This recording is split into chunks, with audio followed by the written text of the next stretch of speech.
Hey guys, tonight we're stepping back in time, way back, to a London shrouded in perpetual fog and the faint scent of coal smoke.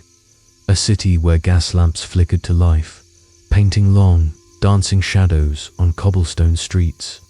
You're trudging through the narrow, bustling alleys of Whitechapel, your boots squelching in, well, let's not dwell on what exactly is squelching underfoot. Every shadow seems to hold a secret, every whispered conversation a potential clue. In this labyrinthine metropolis, where the Industrial Revolution roared and poverty clung like a second skin, a new kind of hero was emerging. The detective. They weren't the sharp-suited, morally unambiguous figures of later fiction, but rather a motley crew, often viewed with suspicion, navigating a world teetering between rigid Victorian propriety and shocking, brutal crime. You'll quickly realize that if you somehow found yourself dropped into a genuine Victorian crime scene, without the benefit of modern forensics or even a reliable street lamp, you probably wouldn't survive past the opening credits. It was a wild, untamed era, and solving a crime often felt more like an act of desperate luck than meticulous science. So, before you get comfortable, take a moment to like the video and subscribe, but only if you genuinely enjoy what I do here. And as always, let me know where you're tuning in from and what time it is for you right now. Now, dim the lights, maybe turn on a fan for that soft background hum, and let's ease into tonight's journey together. You find yourself in the mid-19th century, a time when London was growing at an alarming rate, bursting at the seams with people and, consequently, with crime. For centuries, law enforcement had been a hodgepodge of parish constables, watchmen, and the occasional amateur sleuth. It was chaotic, inefficient, and largely reactive. If someone robbed you, chances were you just dealt with it. There wasn't really a dedicated force to investigate. This all began to change with the establishment of the Metropolitan Police Force in 1829 by Sir Robert Peel, hence the term bobbies or peelers. Initially, these new police officers were primarily concerned with visible policing, maintaining public order, and deterring crime through their sheer presence on the streets. They wore those distinctive blue uniforms and tall hats, patrolling their beats, and for many, they were a welcome sight, a symbol of a more orderly society. But what do you do when a crime isn't immediately obvious, when the perpetrator has vanished into the shadowy recesses of the city? That's where the detective element, the actual investigation, came in. The first detectives, officially forming part of the Metropolitan Police's detective branch in 1842, were a small, often scorned group. Imagine you're one of them, tasked with figuring out who broke into a pawnbroker's shop or, heaven forbid, committed murder. You don't have a lab, you don't have CSI, you don't even have a decent filing system. Your primary tools are your wits, your feet, and a growing network of informants, often shady characters themselves, who'd sell information for a few shillings or a pint of ale. Historians still argue whether the initial public distrust of these early detectives stemmed from their association with the criminal underworld through these informants, or simply from the novelty of a police force that wasn't just about parades and public order. You're essentially a human bloodhound, sniffing out leads in a city that smells of horse manure, gin, and desperation. One mainstream historical fact is that these early detectives weren't even in uniform. They wore plain clothes to blend in, making them indistinguishable from the general public, which, surprisingly, sometimes made people even more suspicious. Who is that shifty-looking chap lurking in the shadows? They'd wonder, not realizing it was a constable trying to solve a case. There was a quirky tidbit about how they'd sometimes identify suspects. If a witness described someone with a distinctive limp or an unusual gait, detectives might spend hours observing crowds near known criminal haunts, simply looking for that particular walk. It's the original CCTV footage, just, with eyeballs. You'd be standing there, feigning interest in a fruit stall, while secretly analyzing everyone's stride. And when they did find a suspect, the interrogation methods were direct. No Miranda rights here, no lawyer on speed dial. It was often about breaking down a suspect through sheer persistence and the psychological pressure of a small, cramped room. You'd be amazed how often a stern gaze and a relentless line of questioning could elicit a confession, whether entirely truthful or not. The concept of due process as we understand it today was still in its infancy, a distant whisper on the wind. For now, you, the Victorian detective, are a pioneer, forging a path through the dark alleys of crime, relying on your instincts and the rudimentary tools at hand, knowing that every solved case, no matter how small, is a step towards building a more orderly and hopefully safer London. As a Victorian detective, you quickly learn that the tools of your trade are, shall we say, a little less high-tech than anything you might be used to. Forget DNA analysis or digital forensics. Your mainstays are observation, deduction, and a healthy dose of gumshoe grit. Imagine you're at a crime scene, perhaps a ransacked drawing room in Belgravia. The flickering gaslight casts dancing shadows, making everything seem a little more sinister. You don't have a meticulously organized crime scene kit. Instead, you would likely have a small leather satchel containing a magnifying glass, a truly revolutionary piece of kit for its time, allowing you to scrutinize details invisible to the naked eye. You'd be peering at stray fibers, boot prints in the mud outside, or perhaps a faint smear on a polished surface. Every tiny detail is a potential breadcrumb, leading you closer to the truth. Then there's the measuring tape, though it's less about precise forensic mapping and more about recording distances for court diagrams. You might measure the distance from a window to a muddy footprint, or the length of a struggle indicated by disturbed furniture. It's all about creating a mental and eventually documented picture of the scene.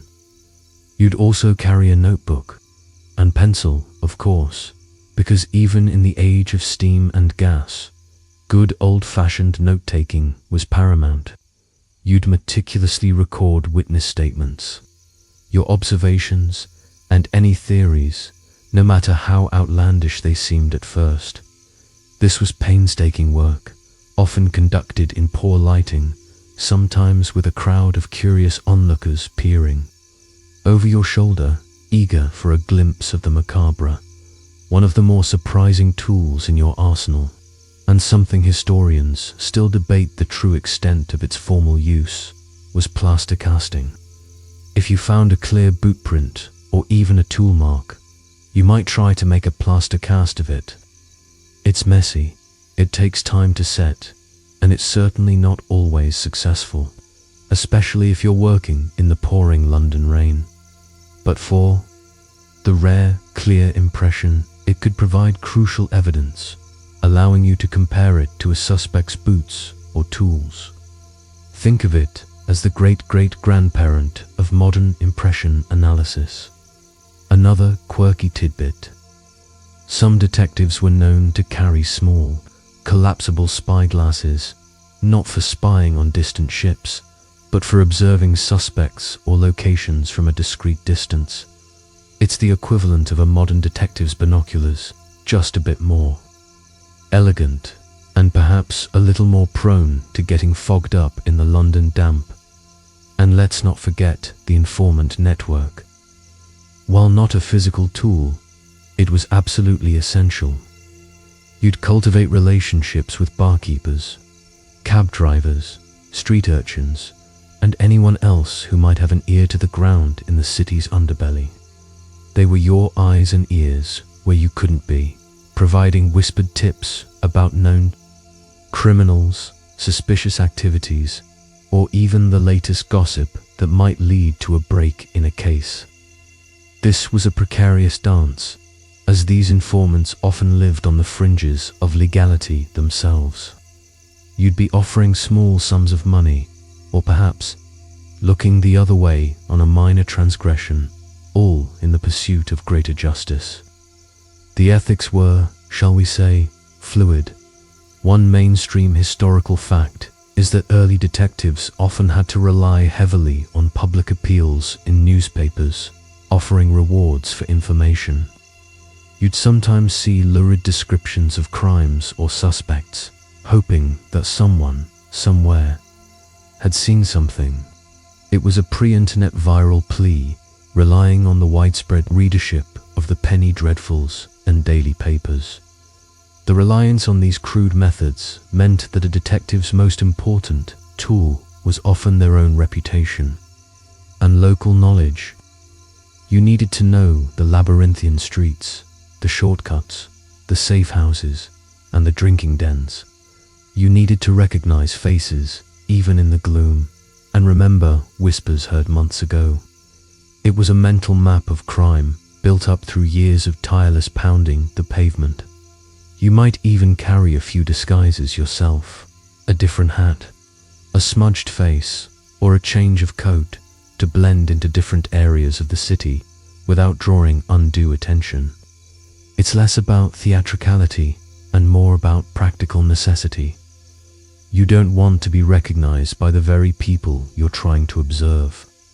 All in all, being a Victorian detective was less about flashing a badge and more about endless patience, keen observation, and a willingness to get your hands and sometimes your entire person very, very dirty.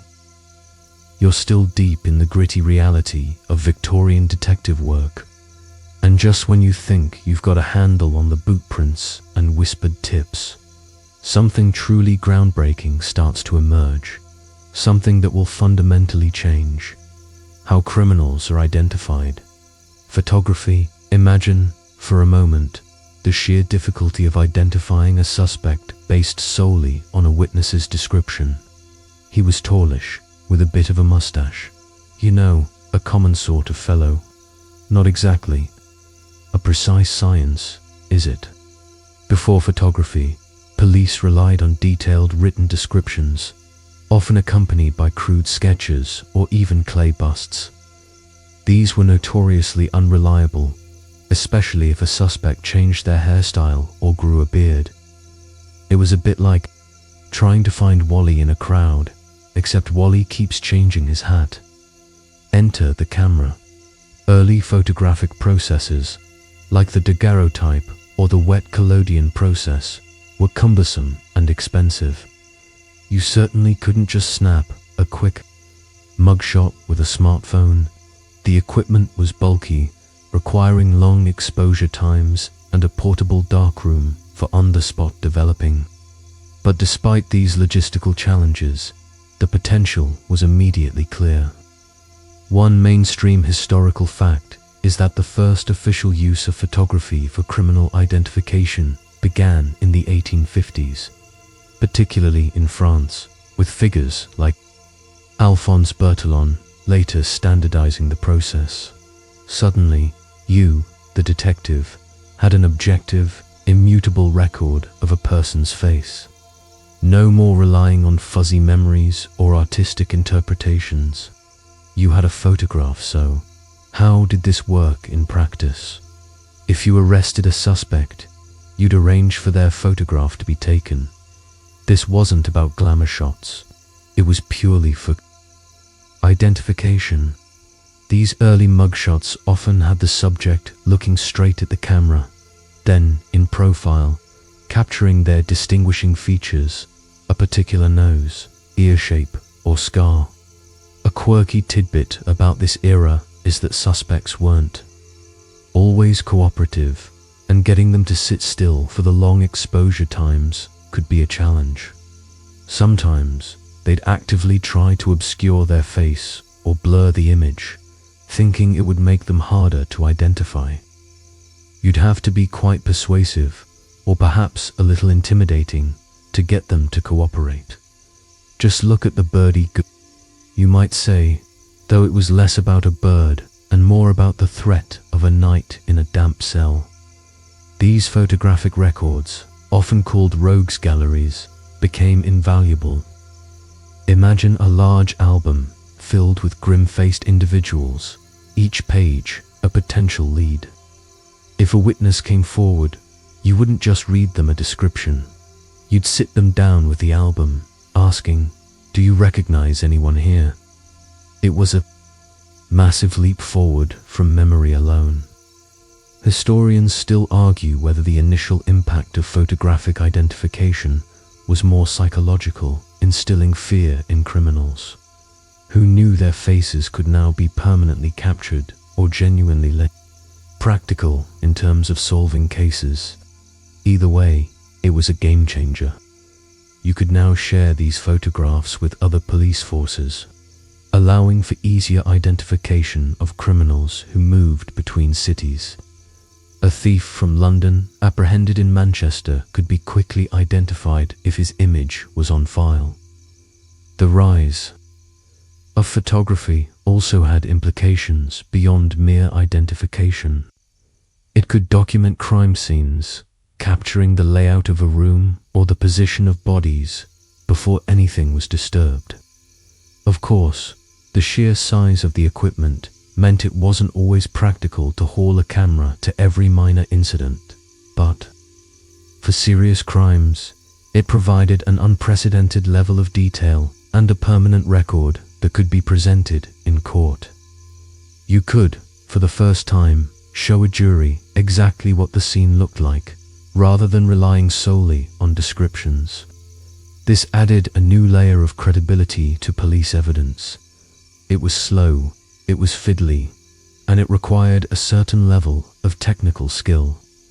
But the camera, once a curious novelty, rapidly became an indispensable tool for the Victorian detective, slowly but surely pulling crime-solving out of the shadows of guesswork and into the realm of recorded fact.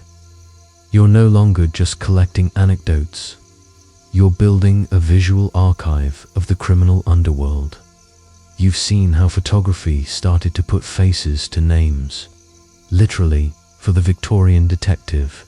But imagine a scenario where the suspect's face is unknown, perhaps hidden in shadow, or they're wearing a disguise. What then? How do you link a person to a crime if their identity isn't immediately obvious?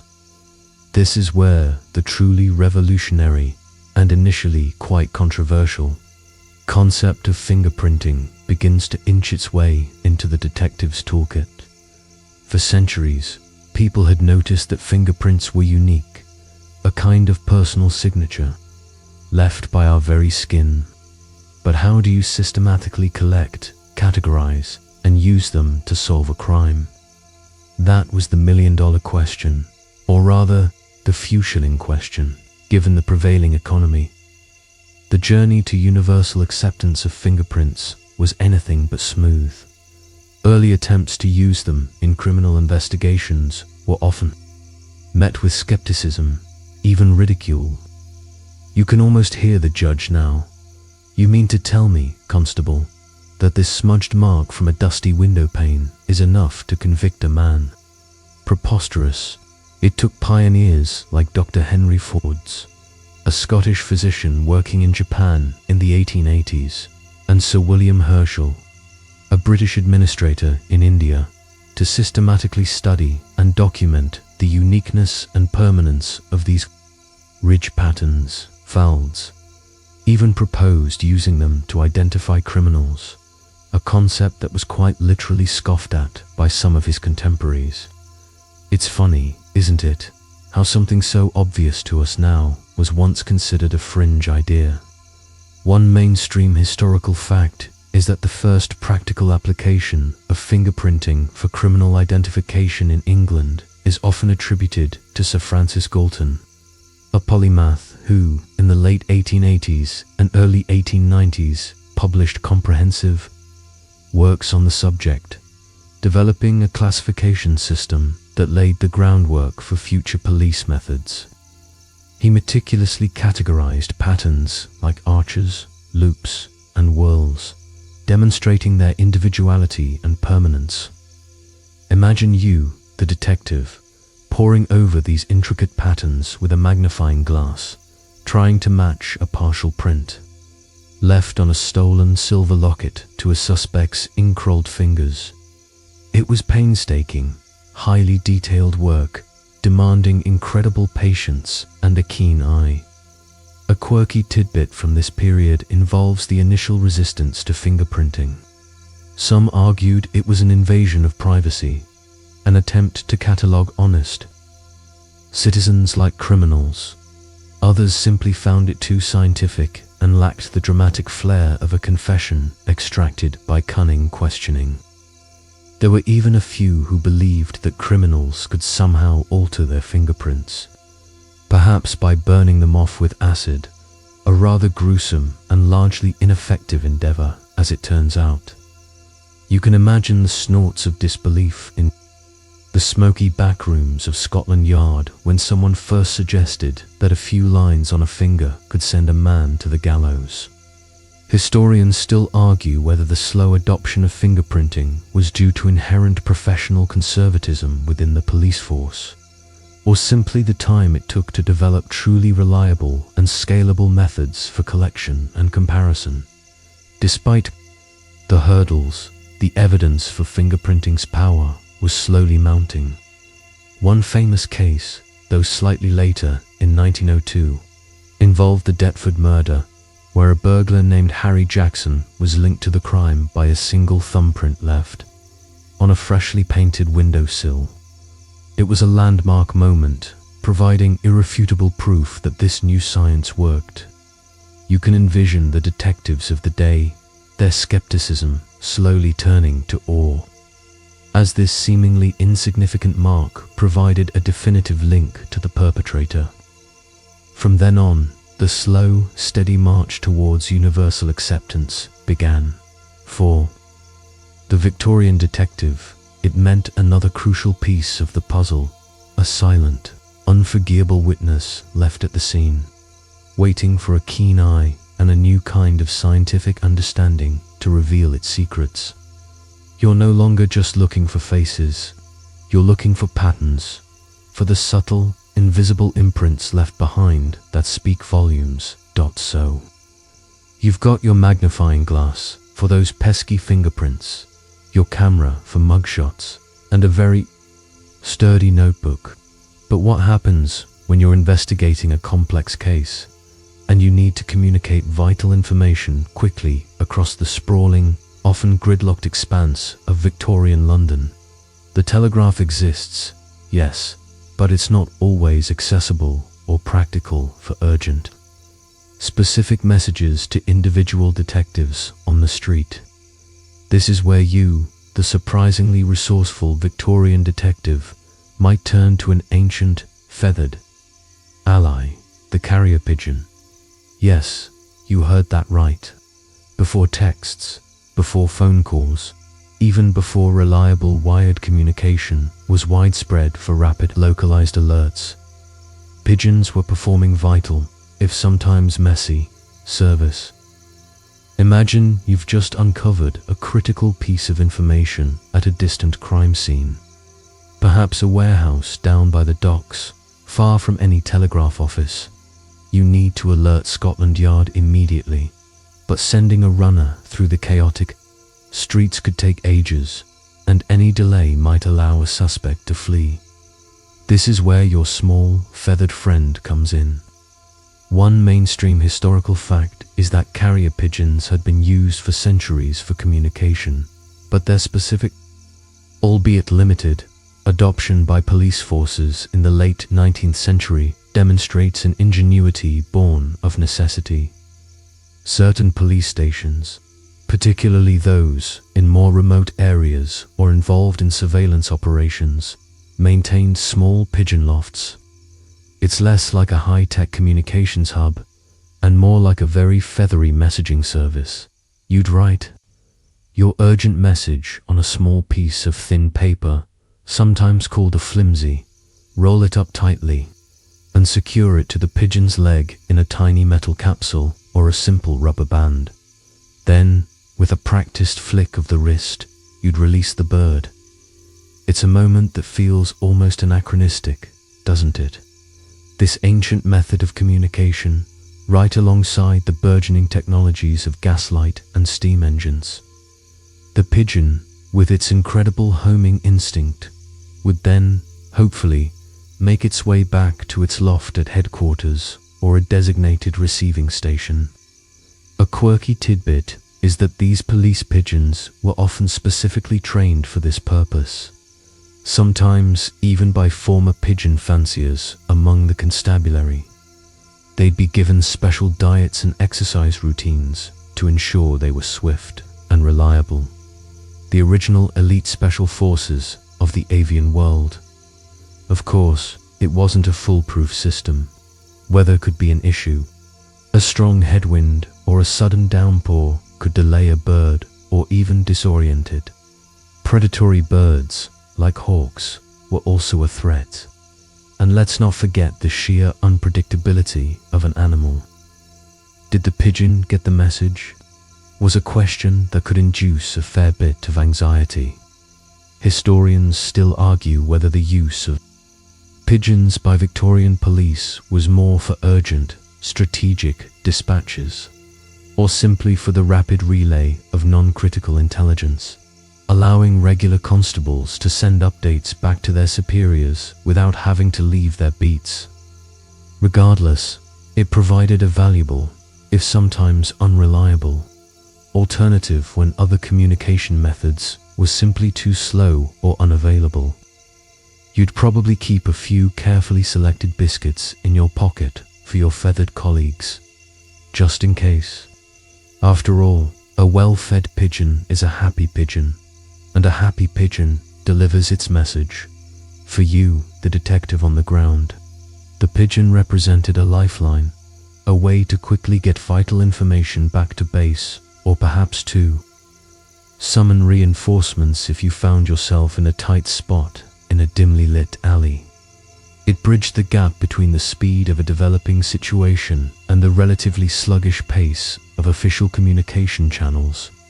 It was a charmingly analog solution in an increasingly complex world, a testament to the resourcefulness required to piece together clues and catch culprits in an age before instant connectivity. You're not just chasing criminals. Sometimes you're literally waiting for a bird to come home to get your next lead. You've seen the feathered messengers and the smudged fingerprints. But now let's talk about a tool that, while seemingly mundane, was absolutely critical for the Victorian detective: the pocket watch. You might think, a watch. What's so special about that? But in an era before synchronized digital clocks, before timestamps on every piece of evidence, a reliable timepiece was more than just a fashion accessory. It was a cornerstone of building a case. When you're trying to establish an alibi, corroborate witness statements, or reconstruct the sequence of events at a crime scene, knowing the precise time a particular action occurred can be the difference between a conviction and a culprit walking free. Imagine yourself at a crime scene, perhaps a robbery. You're interviewing a distraught homeowner who claims the thieves were present around tea time. That's incredibly vague, isn't it? Tea time could mean anywhere from 4 p.m. to 6 p.m., depending on the household. Now, if that homeowner, or a diligent constable, can tell you precisely that the grandfather clock in the hall struck 5:15 just as they heard a crash, and you can confirm that clock was in good working order and recently wound, suddenly, around tea time becomes 5:15 p.m. That level of precision, however small, narrows down your timeline significantly. This is where your own pocket watch, carefully wound and set daily, became an indispensable instrument. You'd pull it out, check the time as you noted down witness statements, or record the exact moment you found a crucial piece of evidence. One mainstream historical fact about pocket watches is their increasing prevalence and accuracy throughout the Victorian era. Advances in horology meant that affordable, reasonably precise watches became available to more people, including police officers. While certainly not as accurate as atomic clocks, a well-made pocket watch, perhaps a turnip with a loud tick, was dependable enough for most investigative purposes. You'd probably own a sturdy, functional one, not a fancy gold-plated affair designed for utility rather than ostentation, and you'd likely check it frequently against a known, reliable clock, perhaps at Scotland Yard or a church tower, to ensure its accuracy. A quirky tidbit related to pocket watches and crime solving involved the concept of death watches, not literally a watch that dies, but rather the internal mechanism of a watch found on a victim. If a watch had stopped at a specific time, perhaps due to impact or water damage, it could provide a rough estimate for the time of death. Of course, this wasn't foolproof. The watch might have stopped for other reasons, or it might have been set incorrectly by the victim, but it was another piece of the puzzle you could consider. Historians still argue whether detectives placed too much weight on such circumstantial evidence as a stopped watch, or if it was merely one data point among many that contributed to their overall understanding of a case. But you can imagine the dramatic tension in a courtroom when a prosecutor points to a shattered watch and declares, "This, ladies and gentlemen, marks the hour of the victim's demise." Beyond just recording events, the pocket watch was also crucial for coordinating surveillance or ambushes. If you had several constables positioned around a building, you'd need everyone to act at a precise moment. At the stroke of midnight, "Gentlemen, we move," relied entirely on everyone's pocket watches being synchronized, or at least close enough. A few minutes off could mean the difference between a successful raid and a suspect slipping away into the night. For the Victorian detective, the pocket watch was a silent partner, a miniature, ticking testament to the era's growing obsession with order, precision, and the methodical pursuit of truth. It wasn't flashy like a fingerprint, but it provided the temporal framework upon which the entire case was built. You're not just solving a crime, you're meticulously reconstructing a moment in time, second by painstaking second. You've collected your fingerprints, cross-referenced your suspect's face in the rogues gallery, and meticulously timed every event with your trusty pocket watch. But the world of Victorian detection wasn't just about observation and deduction. It was slowly, painstakingly, beginning to embrace something that would truly revolutionize crime-solving, forensic science. Now, don't imagine slick laboratories with gleaming centrifuges and rows of test tubes bubbling ominously. The birth of forensic science was a far more humble affair, often conducted by pioneering individuals with rudimentary equipment and an insatiable curiosity for the minute details of a crime. Imagine you're at a scene where a victim has been poisoned. Before the advent of toxicology, you'd be relying on circumstantial evidence, perhaps a suspicious person present or a known animosity. But what if you could actually prove the presence of poison in the victim's stomach? This was the groundbreaking work of early toxicologists. One mainstream historical fact is that Matthew Orfila, a Spanish-born French chemist, is widely considered the father of modern toxicology for his work in the early 19th century. His meticulous research on the detection of poisons, particularly Arsenic laid the foundation for using chemical analysis in criminal investigations. You'd be sending samples, likely gruesome ones, off to a qualified chemist who might operate out of a university lab or even their own home, painstakingly, trying to isolate traces of a deadly substance. It was slow, laborious, and required immense precision. Another burgeoning area was the examination of trace evidence, though the term itself wouldn't be coined for many decades. This involved looking at things like fibers, soil, or even dust.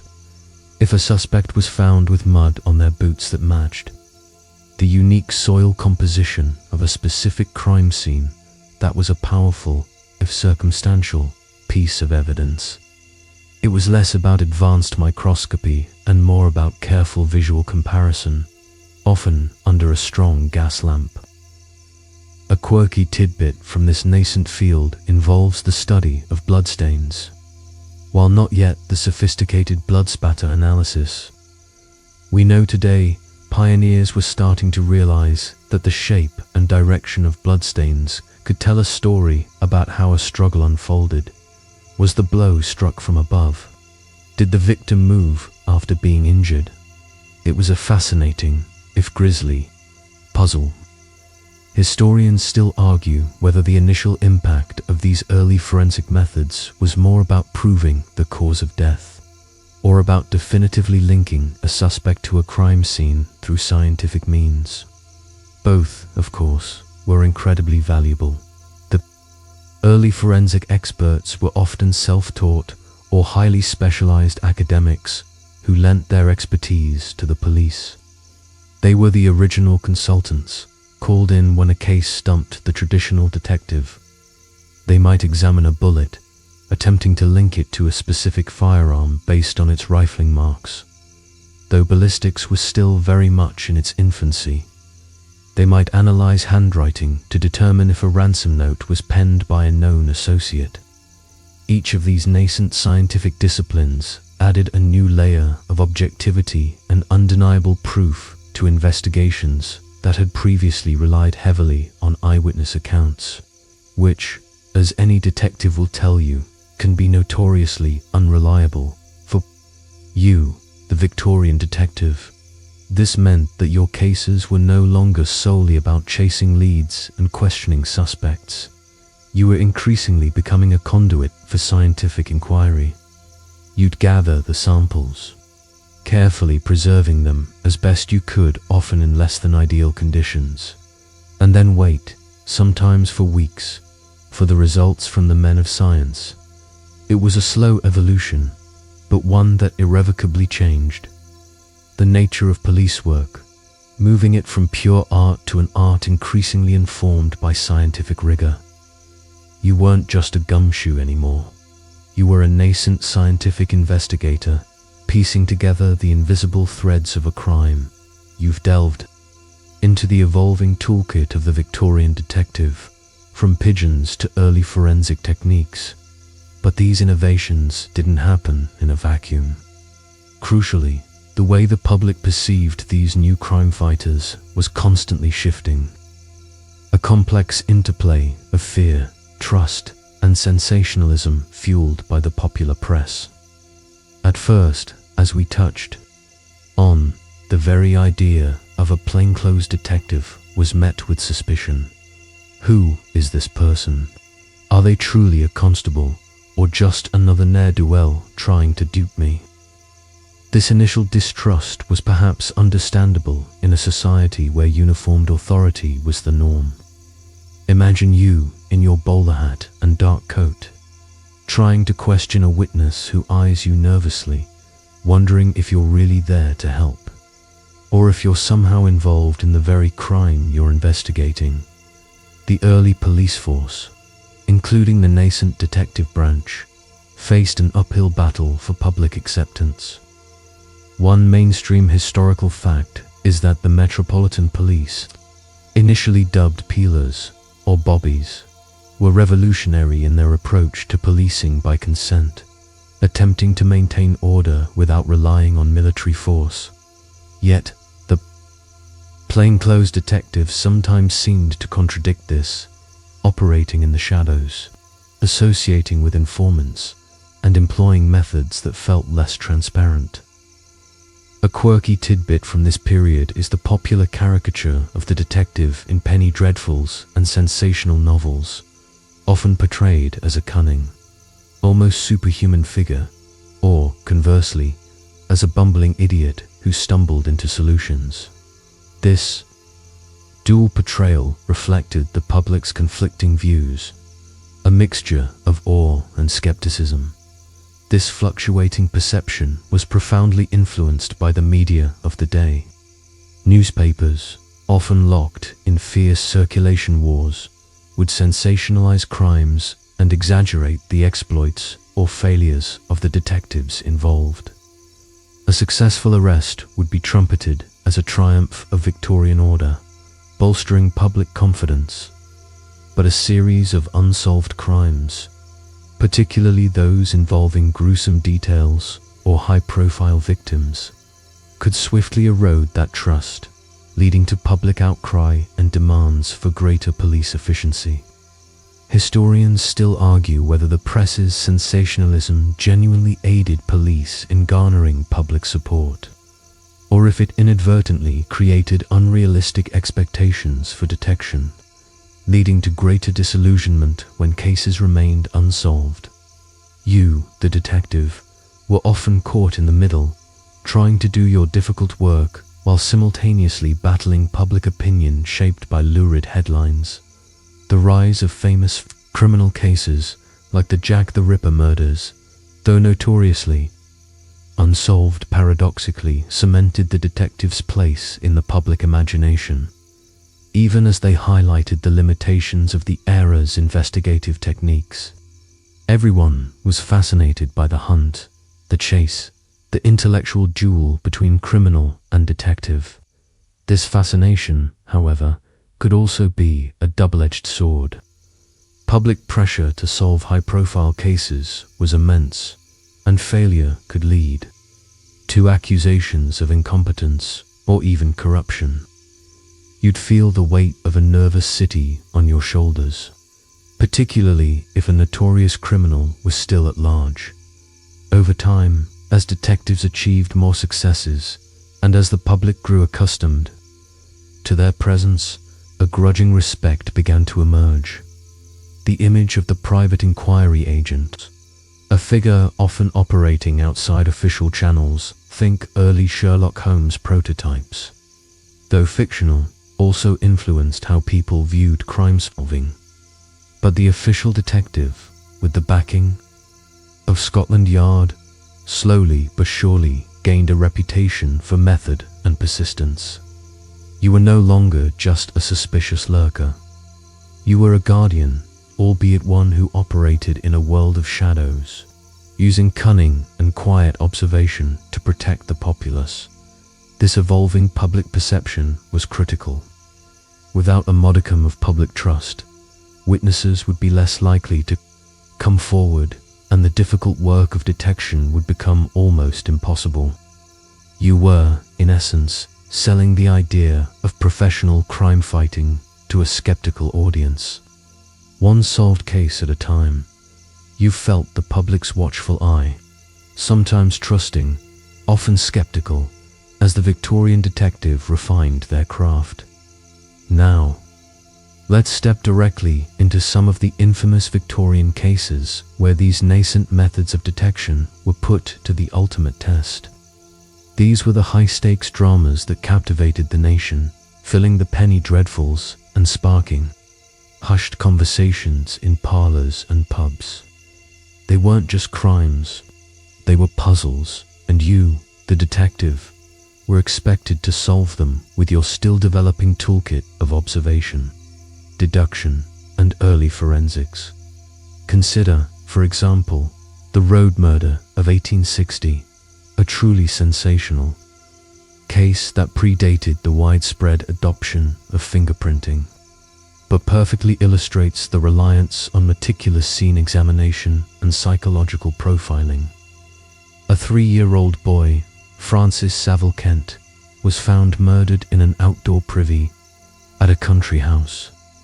The local police were baffled, but when Inspector Jack Witcher, one of the original and most famous detectives from Scotland Yard's newly formed detective branch, was called in, the investigation took a dramatic turn. Witcher, a shrewd and methodical man, didn't rely on grand gestures. He focused on the mundane, the servants' quarters, the family dynamics, and the precise layout of the house. One mainstream historical fact is that Witcher famously suspected the victim's 16-year-old sister, Constance Kent, almost immediately, based on her cool demeanor and contradictory statements. Despite her seemingly unassailable alibi, he pieced together a theory based on a missing nightgown and the unlikely ease of the crime, demonstrating the power of a keen psychological insight combined with careful observation. The road murder highlights how detectives, lacking modern forensic techniques, relied heavily on profiling and intuition, though they wouldn't have called it that. They observed behavior, looked for inconsistencies, and tried to understand the why behind the crime as much as the how. Witcher's relentless focus on Constance, despite the public outcry and her father's prominence, eventually led to a confession. Years later, albeit under a different set of circumstances. It's a testament to the fact that sometimes the most effective tool was the detective's own unshakable belief in their deductions. A quirky tidbit during the initial investigation. The local constabulary and even some of Witcher's superiors were convinced a passing tramp was the culprit, largely because it was the easiest solution. Witcher, however, dug deeper, defying the path of least resistance.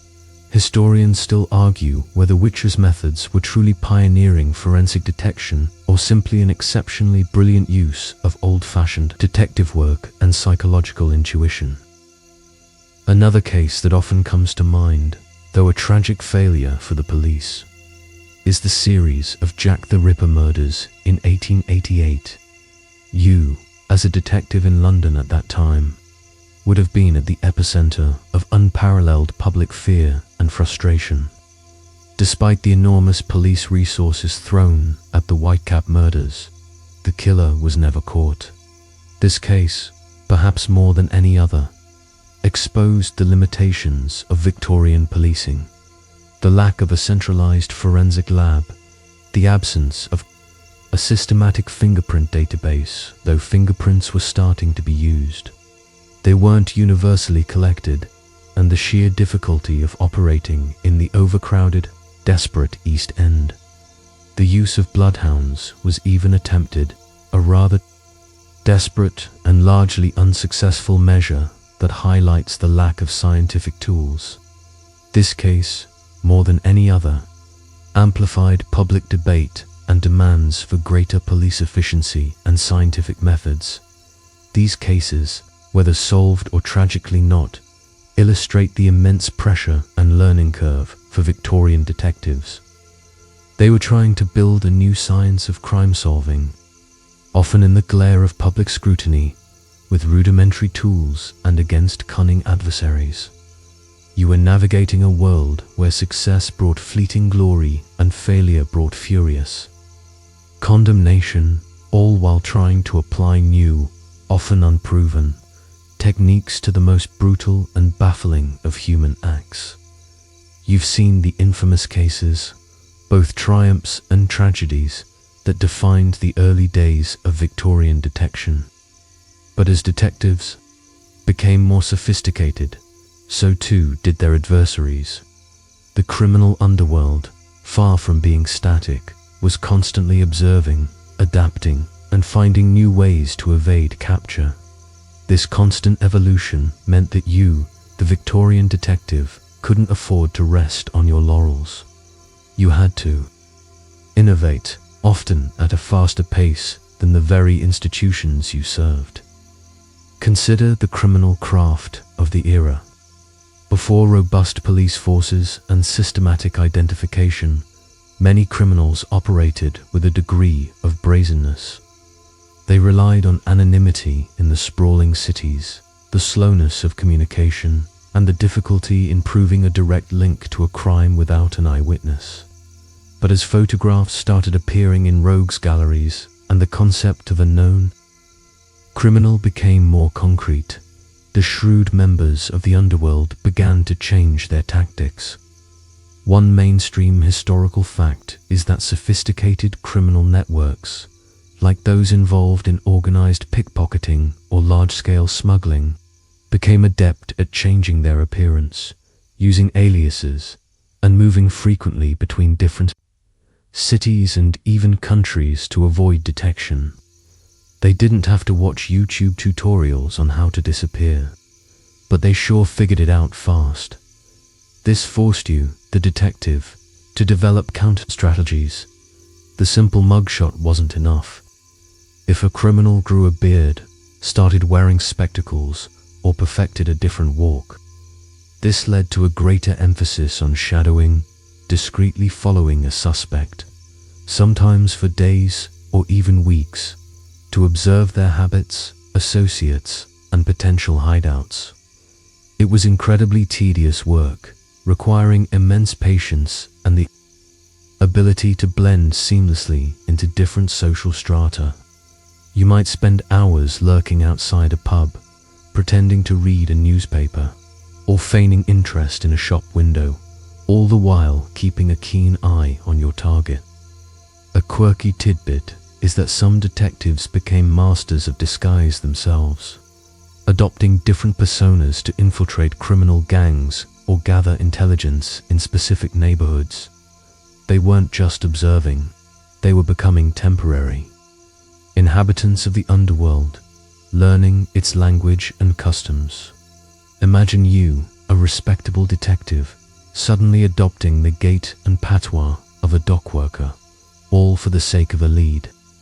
It was less about theater and more about practical necessity. Though some did have a flair for the dramatic dot, the development of better communication, like the growing telegraph network, also had a dual impact. While it allowed police to share information more quickly, it also meant that criminals could receive warnings about arrests or police movements. This led to a kind of arms race in communication, with detectives always trying to stay one step ahead. Historians still argue whether the increased sophistication of criminal methods during the late Victorian era was a direct response to the professionalization of the police, or simply a natural evolution as society became more complex and interconnected. It's a classic chicken and egg scenario. Did the police get better because criminals got smarter, or vice versa? For you, the detective, this meant constant learning and adaptation.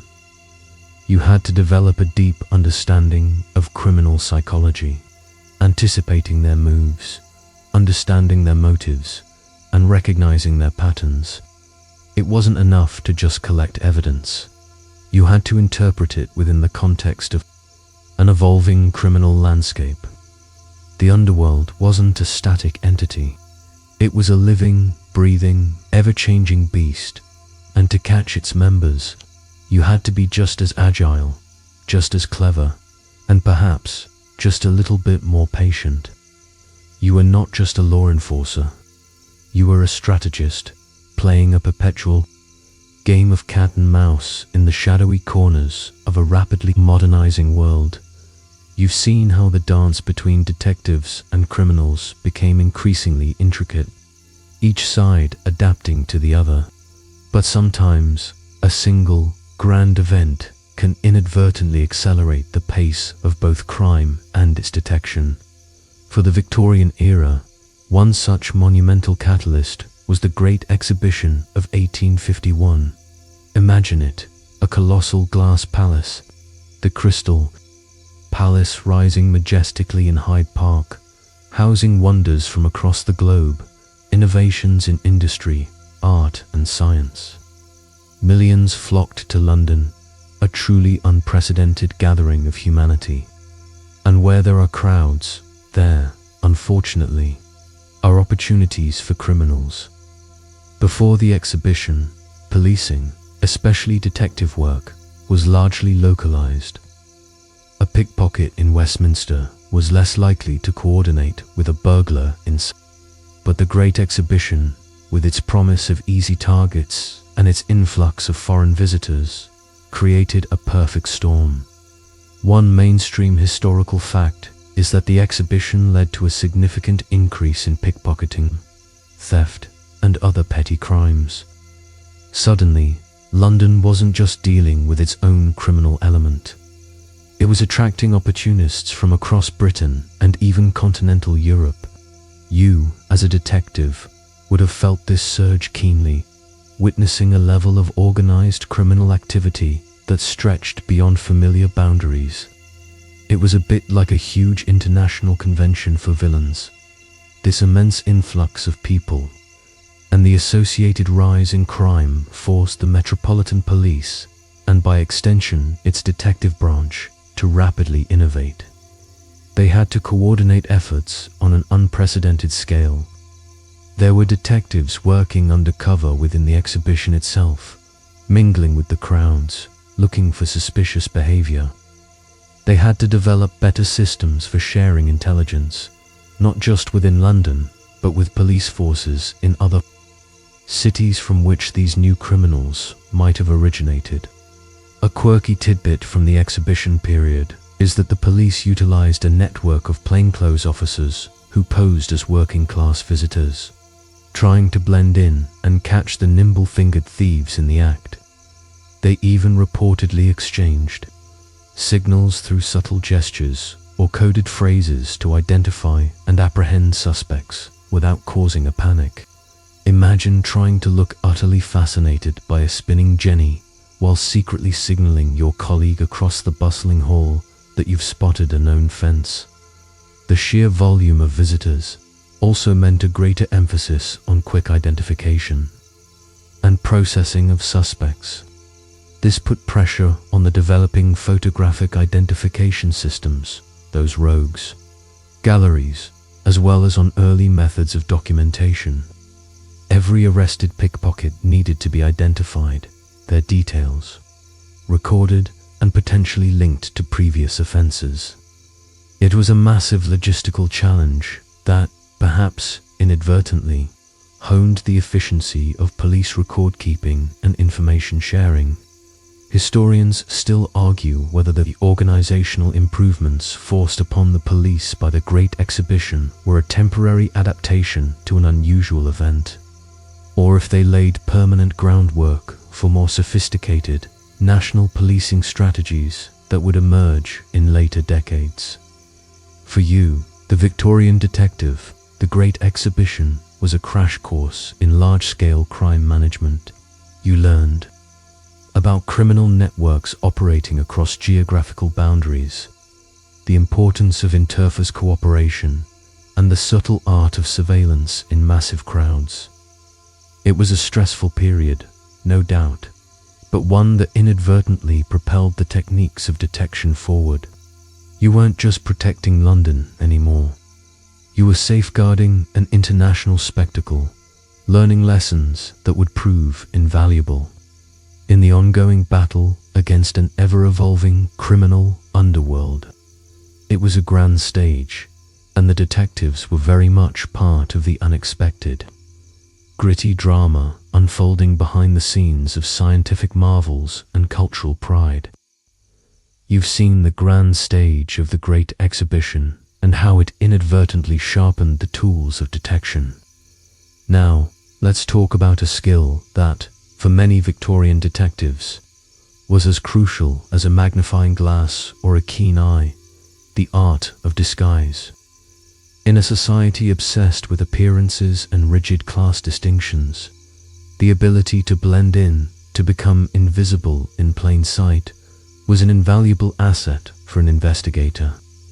You weren't always going to find your suspect by knocking on doors with a warrant. Sometimes you had to become part of their world to catch them. Imagine a situation where you need to infiltrate a gambling den in a notorious slum. or quietly observe a suspect who frequents a high society club. Marching in with your police uniform or even your distinctive plainclothes detective attire would instantly raise suspicion. This is where you, the astute Victorian detective, would shed your usual persona and adopt another. It wasn't about elaborate, theatrical makeup or false beards, though some might have used simple props. It was primarily about clothing, posture, accent, and mannerisms. One mainstream historical fact is that famous detectives, like Inspector Frederick Aberline, involved in the Jack the Ripper case, were known to spend days, even weeks, in disguise, gathering intelligence in the East End's poorest districts. They'd adopt the rough clothing of a labourer, the slouch of a street vendor, or the weary gait of a down-on-his-luck gentleman. The skill lay in subtlety. A true master of disguise didn't just wear the clothes, they became the character.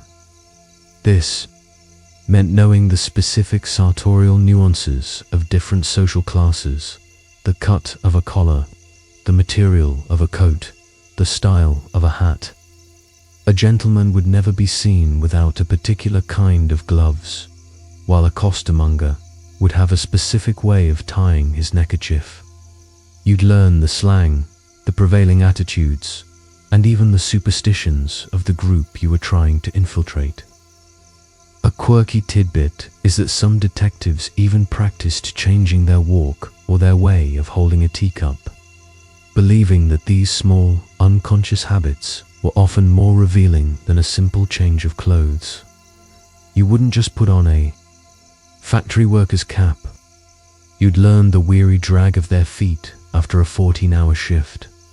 This also meant understanding the social geography of London. Certain pubs catered to specific trades. Certain streets were known haunts for particular types of criminals. You had to know where a pickpocket might fence his stolen goods, or where a con artist might find his next mark. Blending in wasn't just about looking the part. It was about knowing the unwritten rules of each social niche. Historians still argue whether the effectiveness of these disguises was due to the detective's inherent acting talent, or simply the fact that people in Victorian society were so focused on their own social circles that they often failed to notice someone subtly outside their expected norms. Perhaps it was a bit of both. For you, the detective, mastering disguise was less about thrilling adventure and more about grinding, uncomfortable work. It often meant spending long hours in unpleasant conditions, enduring cold, hunger, and suspicion, all for the sake of gathering a fleeting piece of information. It required an immense ability to observe and mimic, but also to remain detached, remembering your true purpose. You weren't just solving a crime. You were becoming a chameleon in the rigid, yet surprisingly fluid, social landscape of Victorian London, using deception as a tool for justice. It was a tiring, often solitary existence, but one that could, and often did, provide the crucial break in a seemingly impenetrable case. You've explored the disguises and the tactical maneuvers of the Victorian detective, largely imagining the role as male. But what if I told you that in the shadows, often uncredited and frequently underestimated, women played surprisingly vital roles in Victorian detection? While official police forces were exclusively male, the rigid social conventions of the era, which often restricted women to certain spheres, paradoxically created unique opportunities for them in the world of crime solving. You might not have seen them in a uniform, but their influence was quietly, yet powerfully, felt. Imagine a scenario where a female witness is too intimidated to speak to a male officer about a sensitive crime, or a female suspect needs to be searched or observed in a way that would be socially unacceptable for a man. This is where women, often referred to as police matrons, female searchers, or even inquiry agents, stepped in. One mainstream historical fact is that police matrons were officially introduced into British police stations in the mid-19th century, primarily to attend to female prisoners, ensuring their modesty and care. While their primary role wasn't detection, their presence in police environments meant they were privy to information, and their ability to interact with female suspects and victims without the social barriers faced by men proved invaluable. They were the original soft-touch interrogators, often eliciting information that a stern male detective could not.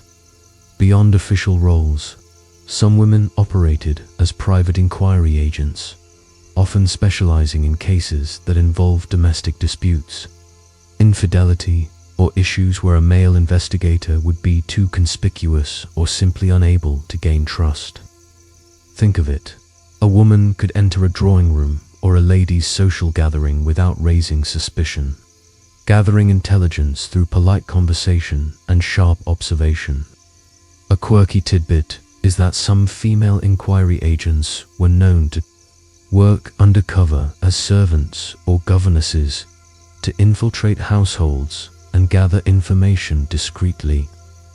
Imagine being a detective, dressed in a humble maid's uniform, listening to every whisper and observing every detail from the kitchen or the nursery, all while stirring the soup or polishing the silver. It was an incredibly demanding and often dangerous role, requiring nerves of steel and an exceptional memory. Historians still argue whether the contributions of these women were truly recognized by their male counterparts at the time, or if their work was simply seen as an extension of their natural female duties, therefore deserving less credit. Regardless, their unique access and perspective provided crucial breakthroughs in many cases. They could observe subtle social cues, understand the intricate dynamics of domestic life, and garner trust from other women in ways that a man simply couldn't. They were adept at reading between the lines of polite society, uncovering the secrets that lurked beneath the veneer of Victorian respectability. For you, the male detective, working alongside these unheralded female colleagues would have opened up entirely new avenues of investigation. You might brief a police matron on a female suspect's known associates, and she, through quiet conversation or careful observation, could confirm details or elicit a confession. You might rely on a female inquiry agent to gain access to a ladies-only event, or to cultivate a relationship with a female informant. Their contributions were often quiet, behind the scenes, and rarely made the headlines. But they were no less essential to the fabric of Victorian crime-solving. They were the invisible eyes and ears, navigating the complex social landscape with a subtle power that male detectives, for all their bravado and pocket watchers, could simply never wield. You've witnessed the unsung contributions of women in Victorian detection, a testament to the diverse approaches needed to tackle crime. But as the century drew to a close, and technology continued its relentless march forward, criminals weren't the only ones crossing borders. The very nature of crime itself began to extend beyond national boundaries, necessitating a new level of cooperation. International collaborations. For you, the Victorian detective, this meant that a suspect might flee to Paris, a stolen jewel might turn up in New York, or an elaborate forgery ring could span across continents. The days of simply tracking a criminal from Whitechapel to Westminster were slowly but surely fading.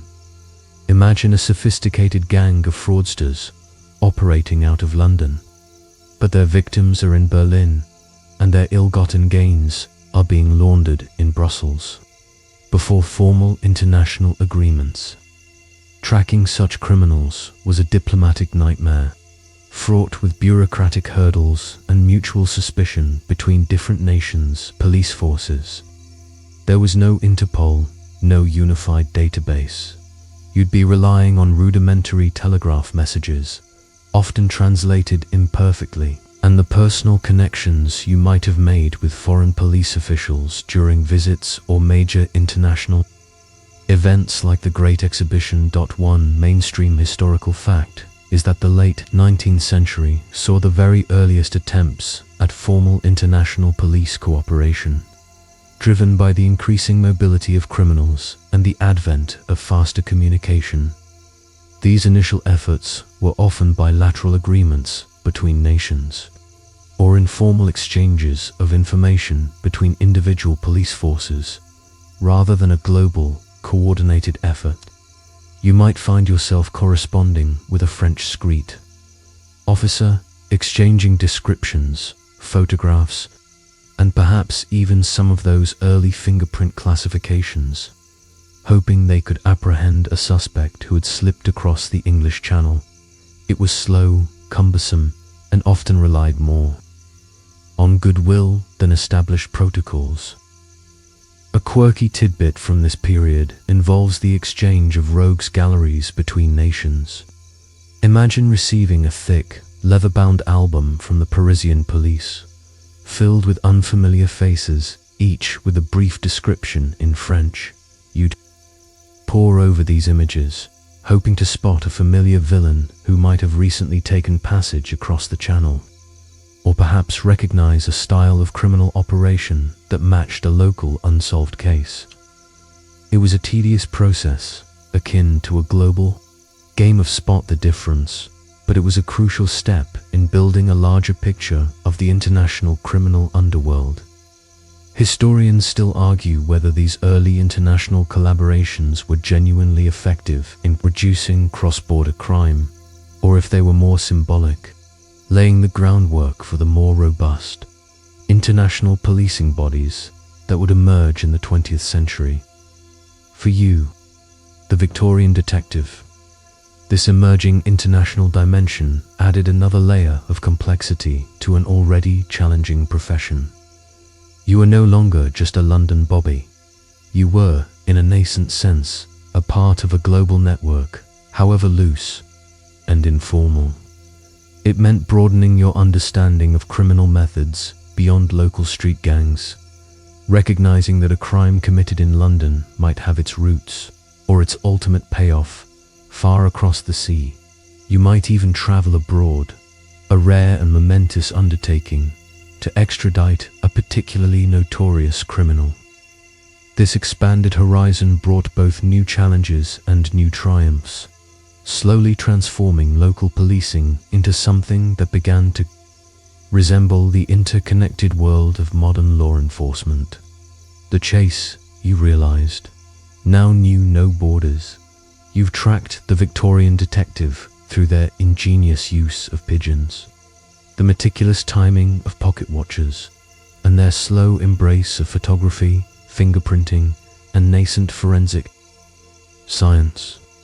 You've witnessed their struggle for public trust, their adaptation to evolving criminal methods, and their tentative steps onto the international stage. Now, as the gas lamps flicker and the 19th century gives way to a new dawn, let's reflect on the profound legacy and modern policing that these pioneering Victorian methods laid the groundwork for. Think about the fundamental principles you've encountered: observation, deduction, the systematic collection of evidence, the importance of identification, and the necessity of communication. These aren't just quaint historical practices. They are the bedrock of detective work even today. That magnifying glass, held to a fingerprint in a dimly lit Victorian drawing room, is the direct ancestor of modern crime scene units, meticulously dusting for prints with advanced powders and lasers. The rogues gallery of photographs, painstakingly assembled in heavy albums, evolved into vast digital databases of mugshots, facial recognition software, and advanced criminal intelligence systems. You can literally trace the lineage. One mainstream historical fact is that the classification systems for fingerprints developed by Victorians like Sir Francis Galton, and later refined by Sir Edward Henry, formed the basis for fingerprint identification, used globally for over a century, right up until the widespread adoption of automated systems in recent decades. The very core concept of using unique ridge patterns to identify an individual, so revolutionary back then, became an undeniable truth of forensic science. And those early toxicologists, peering into vials of suspected poisons, are the intellectual forebears of today's state-of-the-art forensic chemistry labs, capable of identifying substances in trace amounts using highly sophisticated equipment. A quirky tidbit that bridges the eras. While we no longer use carrier pigeons for police communication, thank goodness for cell phones, the concept of rapid, secure communication of critical intelligence remains absolutely paramount. The Victorian detective sending a pigeon was doing the analog equivalent of a modern SWAT team coordinating via encrypted radio, both striving for instantaneous information flow and the reliance on local informants, those shadowy figures whispering secrets for a few shillings, has transformed into sophisticated human intelligence networks and digital tip lines. But the fundamental principle of gathering information from the community remains.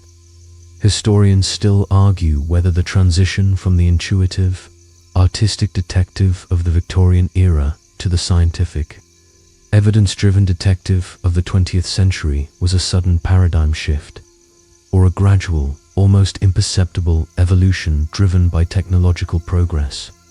It was probably a bit of both, a slow burn that suddenly caught fire.